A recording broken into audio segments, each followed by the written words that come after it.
Hi, I'm Seven Chen. This is a pellet making production line for animal feed 1 ton per hour.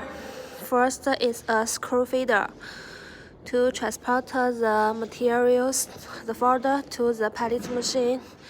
This is a model KL300 with 4 compression rollers.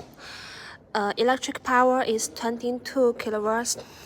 Pellets out, then go through with the bucket conveyor to the pellet cooling machine. Pellet cooling machine let the temperature down, then you can pack in the animal feed pellets directly in the bag. We also have pellet packing machine automatically and